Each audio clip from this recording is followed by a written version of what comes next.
결산을 한다는 것을 다시 보면 죄가 용서함을 받았기 때문에 마이너스가 나는지 안 나는지를 따져보자는 이야기예요.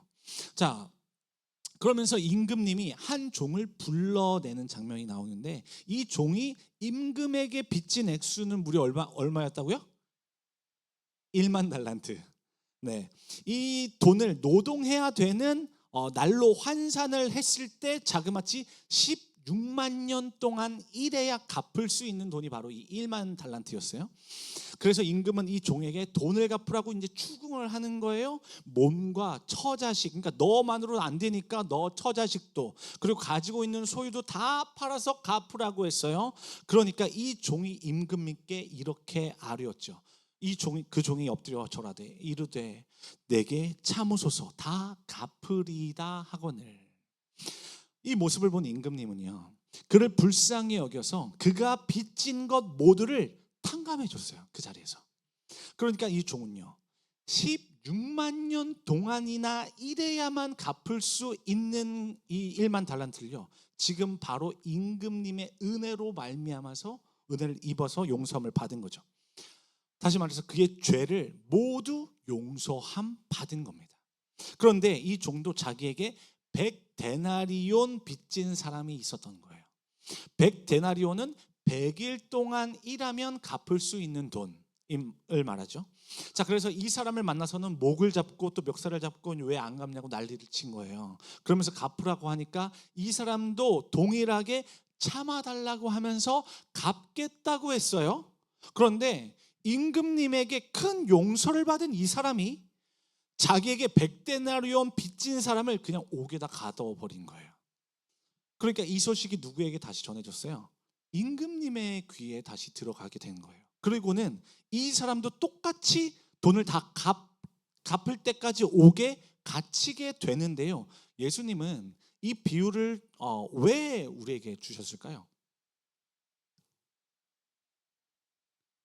저와 여러분이 다른 사람을 용서할 수 있어야 한다는 거죠. 저와 여러분은 하나님께 1만 달란트를 용서함 받은 자라는 것입니다. 믿으십니까? 자, 그렇다면 100데나리온만큼 저와 여러분에게 잘못한 사람들을 용서해 줄 수 있어야 한다는 거예요. 그러면서 마태복음 18장 35절에서는 이렇게 기록하는데요, 한 목소리로 읽어보도록 할게요. 시작. 너희가 각각 마음으로부터 형제를 용서하지 아니하면 나의 하늘 아버지께서도 너희에게 이와 같이 하시리라. 아멘. 이 말씀을 보면 마음으로 형제를 용서할 수 있어야 한다는 겁니다. 그렇게 하지 않으면 우리 하늘 아버지께서도 저와 여러분을 용서하시지 않겠다는 거예요. 이것은 저와 여러분을 겁박하려고 주신 말씀이 아닙니다. 그게 아니라 진정으로 하나님의 구원의 은혜를 경험해서 용서함을 받은 사람은요, 이런 하나님의 은혜가 너무나도 큰 것을 알기 때문에 다른 사람도 용서할 수 있게 된다는 거예요. 왜? 내가 먼저 그런 큰 용서를 입었거든요. 내가 먼저 그걸 경험했거든요. 내가 어떤 돈을 주고 값을 주고 내가 산 게 아니라, 물물 교환해서 내가 받은 게 아니라, 정당하게 내가 받은 게 아니라, 값도 없이 그 은혜로 나의 모든 죄가 용서함 받은 거잖아요.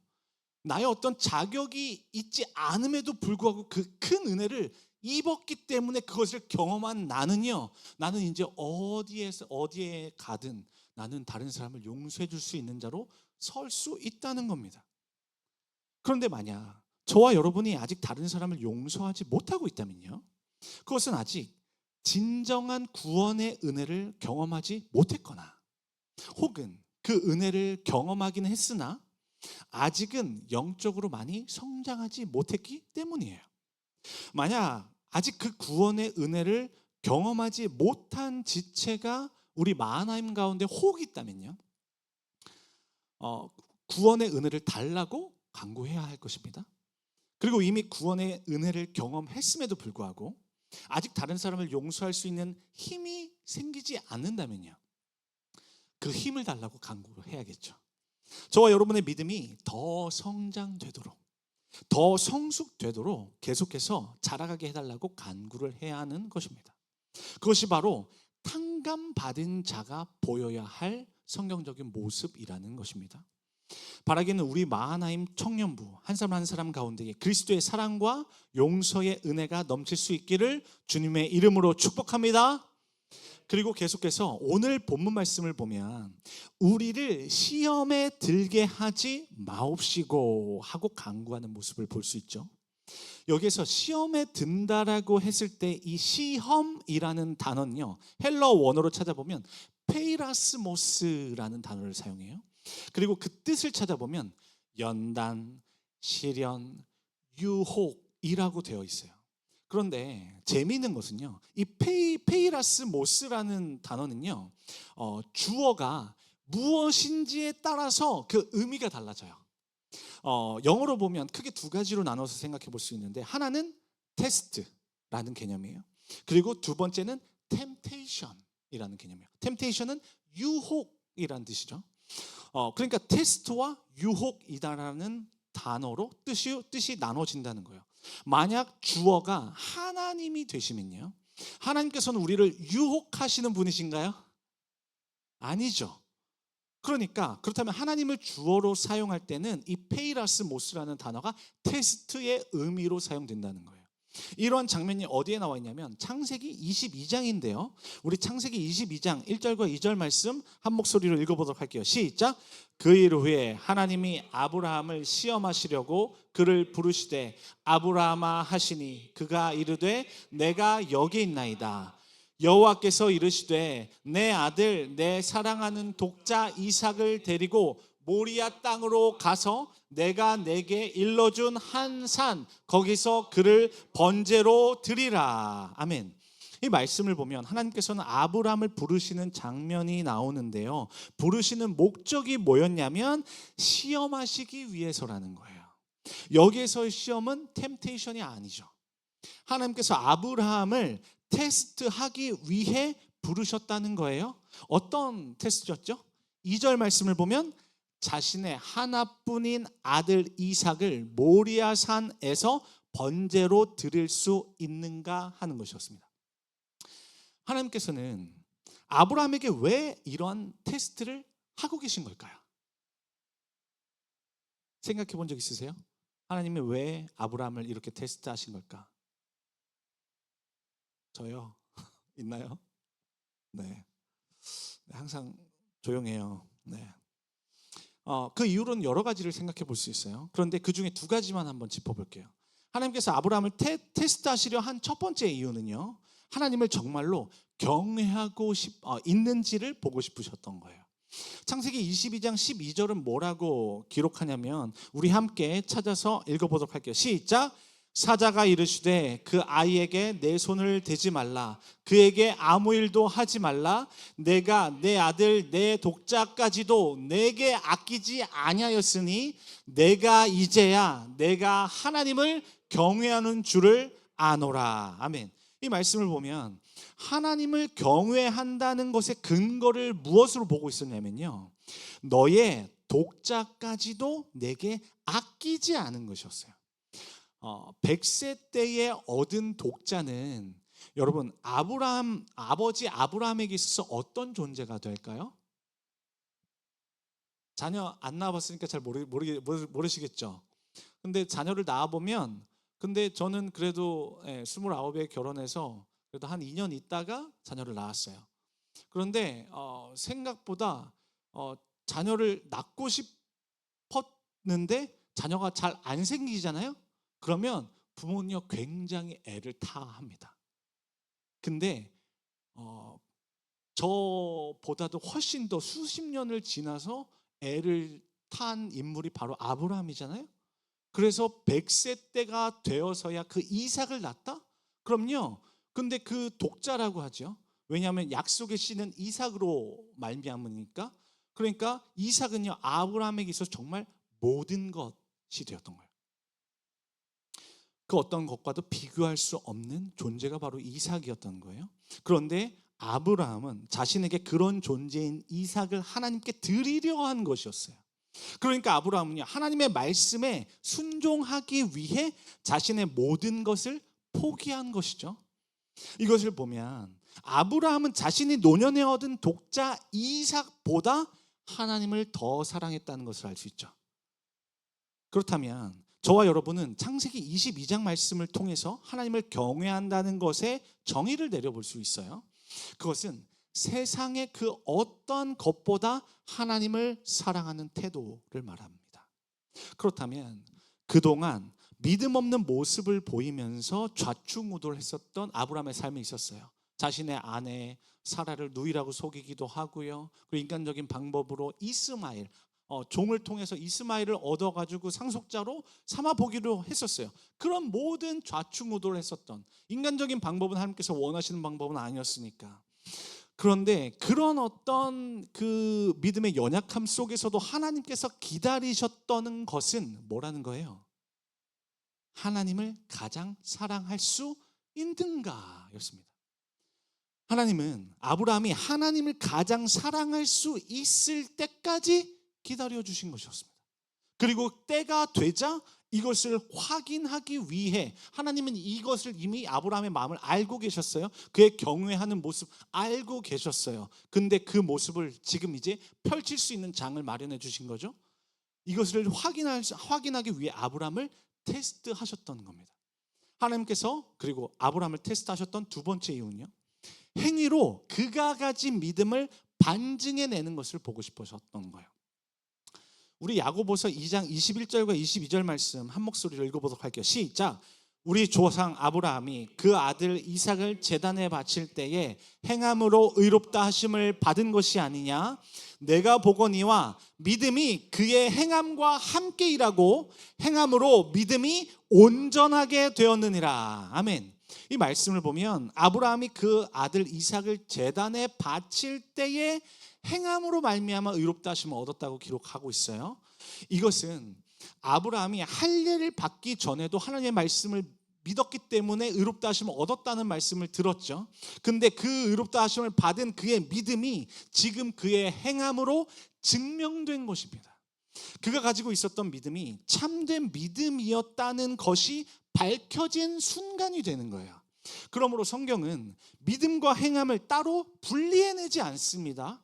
아브라함이 가졌었던 믿음이 이삭을 제단에 드리는 그의 행함으로 온전해질 것을 아셨어요. 그리고 하나님은 아브라함을 테스트 가운데로 인도하셨던 거죠. 이렇듯 주어가 하나님이 나올 때 페이라스 모스의 의미는 테스트의 의미가 됩니다.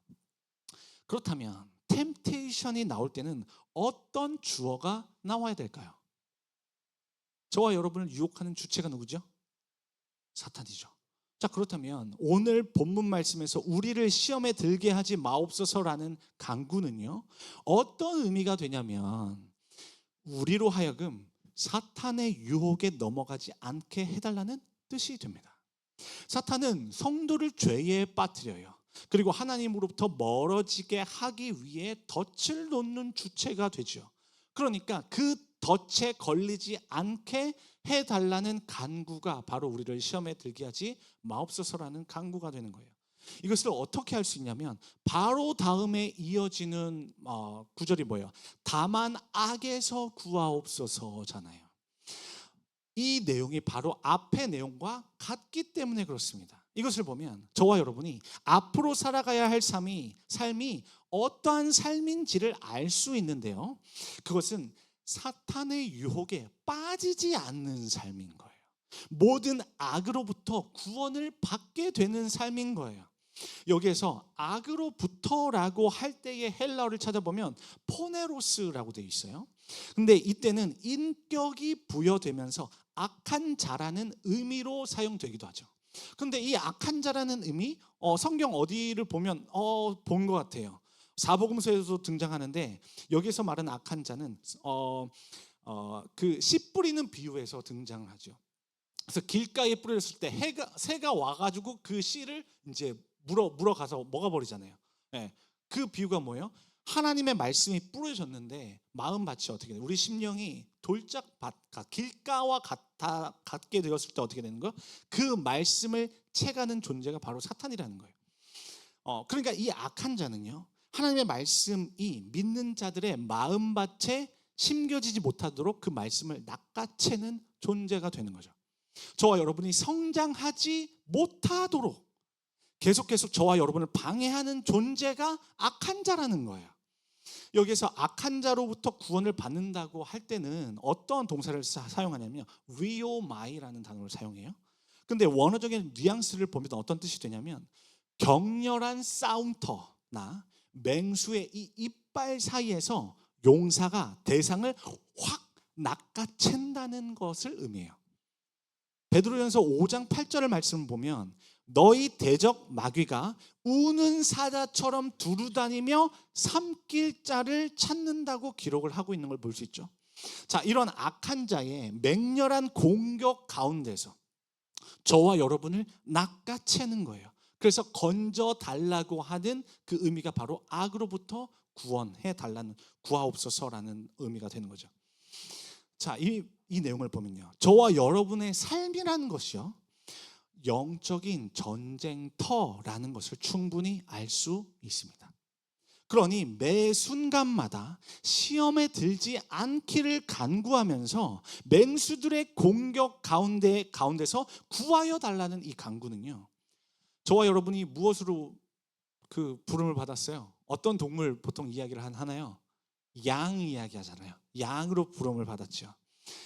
양으로 부름받아 살아가는 저와 여러분의 삶에서 정말 간절한 간구가 돼야 되는 거예요. 왜? 이 세상은 이리때가 너무나도 많거든요. 이리때에 잡아먹힌 나머지 계속 죄 가운데 허덕이는 인생은요, 성장이 이루어지지 못하기 때문입니다. 절대로 성숙할 수 없게 되는 거죠. 그러므로 악한 자가 계속해서 하나님의 말씀을 낚아채지 못하도록 파수꾼을 세워야 합니다.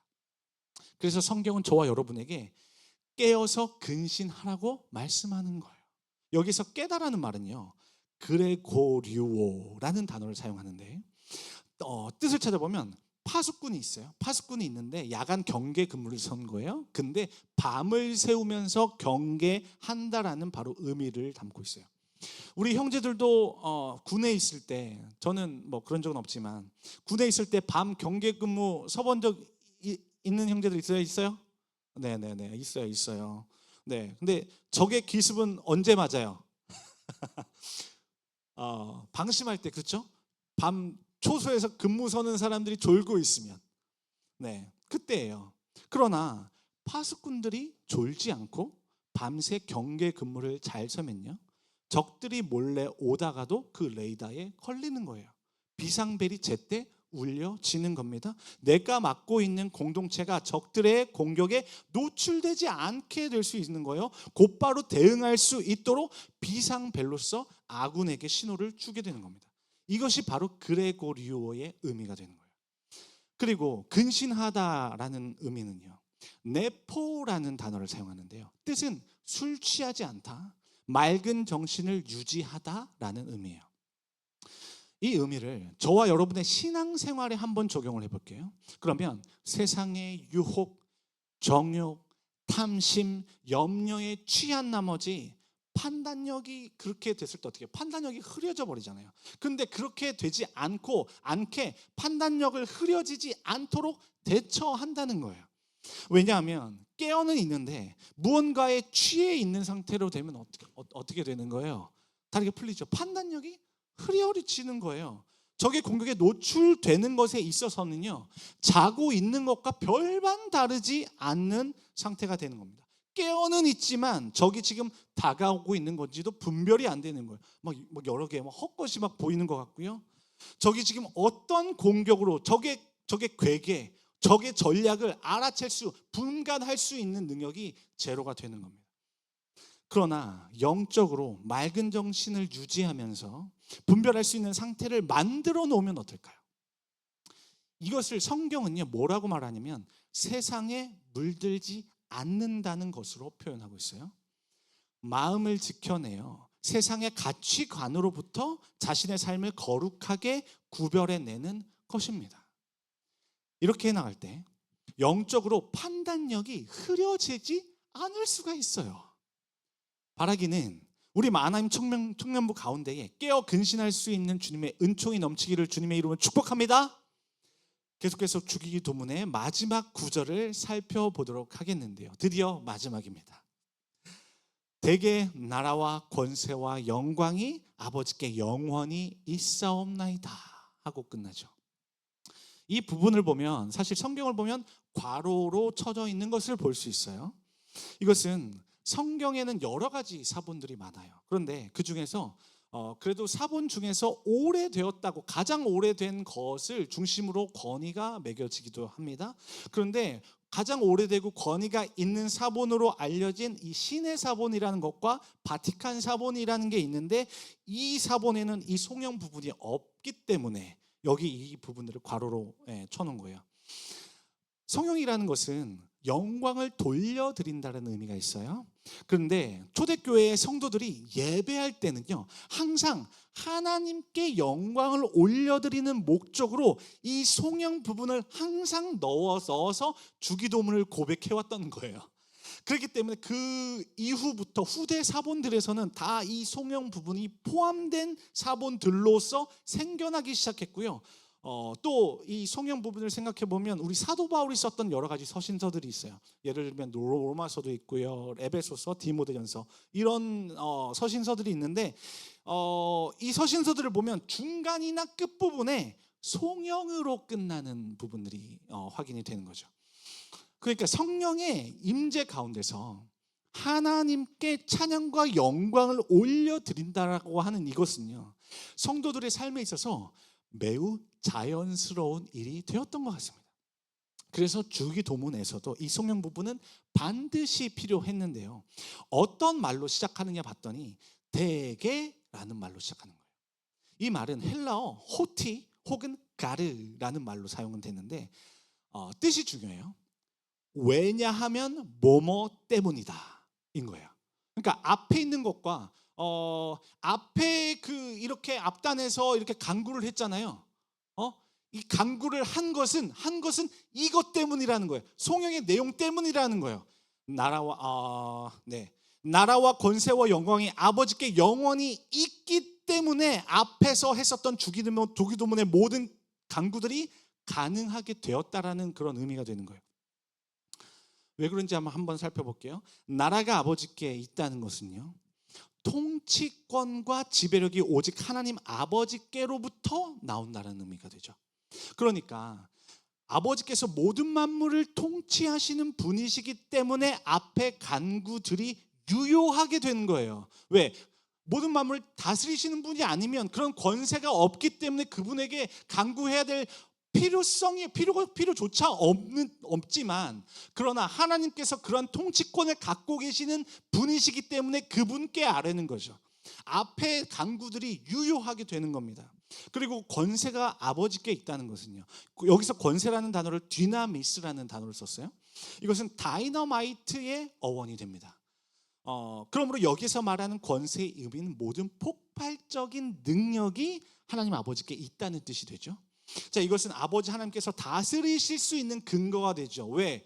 다스리는 분이 전능하신, 모든 폭발적인 능력이 있으신 분이 다스릴 수 있는 분이기 때문에 그렇죠.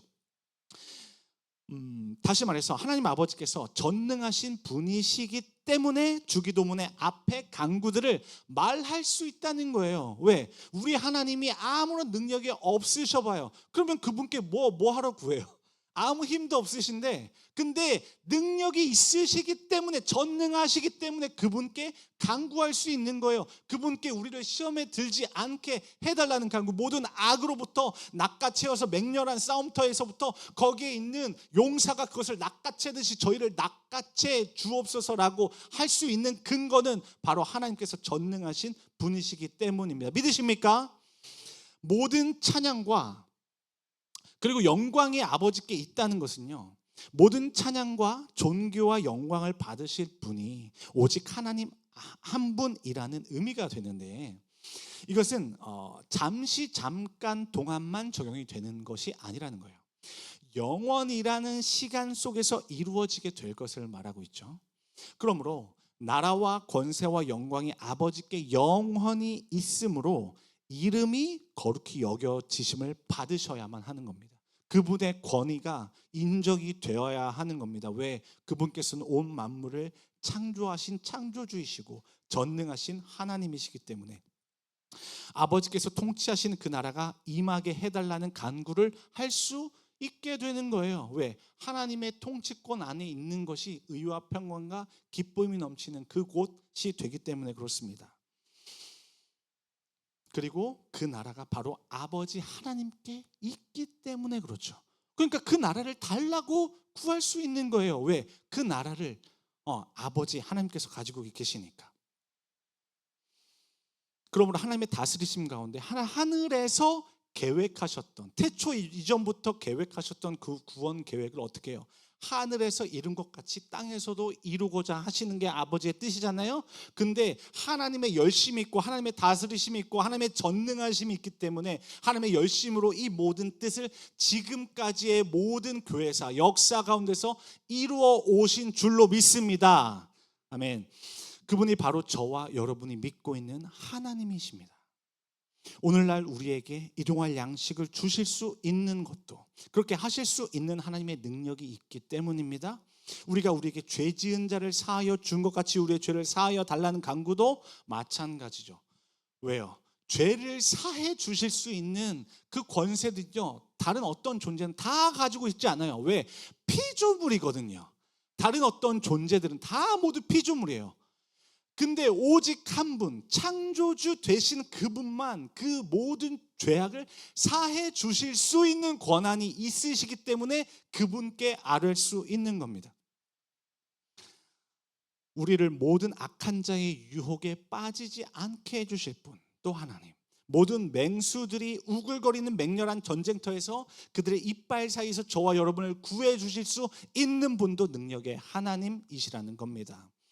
그러므로 주기도문이라는 하나님의 아들께서 친히 가르쳐 주신 이 기도들은요, 모두 하나님의 통치와 능력과 영광을 인정하는 믿음 가운데서 간구되어져야 한다는 것입니다.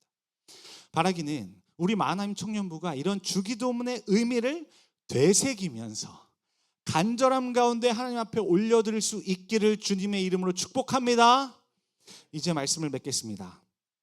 사랑하는 마하나임 청년부 여러분, 오늘 우리는 주기도문의 마지막 간구를 함께 살펴보았어요. 우리를 시험에 들게 하지 마옵시고 다만 악에서 구하옵소서. 이 기도는요, 단순히 어려운 일이 생기지 않게 해달라는 기도가 아니었어요. 이것은 우리가 살아가는 삶의 현장이 영적인 전쟁터라는 사실을 인정하는 기도였죠. 우리는 연약합니다. 우리 힘만으로는 사탄의 유혹을 물리쳐낼 수가 없어요. 세상의 가치관이 우리 마음을 뒤흔들 때, 정욕과 탐심과 그 염려가 우리의 판단력을 흐리게 할 때가 많잖아요. 그럴 때 우리는 너무나도 쉽게 넘어지는 존재이죠. 그래서 예수님께서는 우리에게 이렇게 기도하라고 가르쳐 주신 겁니다. 하나님, 저를 시험에 빠지지 않게 붙들어 주십시오. 악한 자의 이 소나귀에서 저를 건져내 주십시오. 제가 세상에 취하지 않게 하시고 깨어서 근신하게 하옵소서. 청년의 때는요, 붙잡고 싶은 것도 많죠. 이루고 싶은 것도 많아요. 인정받고 싶고 사랑받고 싶고 성공하고 싶고 내 뜻대로 살고 싶은 마음도 많이 있는 때입니다. 그러나 사랑하는 여러분, 우리가 정말로 붙잡아야 할 것은 세상이 주는 잠깐 동안의 만족이 아닌 겁니다. 바로 그게 아니라 하나님의 나라와 하나님의 뜻인 줄로 믿습니다. 나라와 권세와 영광이 영원히 아버지께 있는 줄로 믿습니다. 그러므로 우리의 인생도 아버지께 맡겨야 합니다. 내가 내 인생의 왕이 되려 하지 말고 하나님께서 내 삶을 다스리도록 내어드려야 합니다. 내 힘으로 버티려 하지 말고 하나님의 능력으로 살아가야 합니다. 내 영광을 구하는 삶이 아니라 하나님의 영광을 드러내는 삶을 살아야 합니다. 그러므로 마하나임 여러분, 오늘도 이 말씀 앞에서 결단하며 나아가기를 소망하는데요, 주님, 제가 오늘 용서받은 사람답게 살겠습니다. 제가 받은 은혜를 기억하며 나에게 잘못한 사람을 용서하는 자리에 나아가겠습니다. 주님, 제가 시험 앞에서 무너지지 않도록 한번 한 걸음을 내디뎌 보겠습니다. 악한 자가 제 마음을 빼앗지 못하도록 마음을 잘 지켜보겠습니다. 깨어서 세상에 취하지 않는 거룩한 청년으로 한번 살아보겠습니다. 무엇보다 나라와 권세와 영광이 아버지께 있음을 알고 제 삶을 하나님 아버지께 맡겨보겠습니다 라는 마음이 드시는 청년들이 있으시다면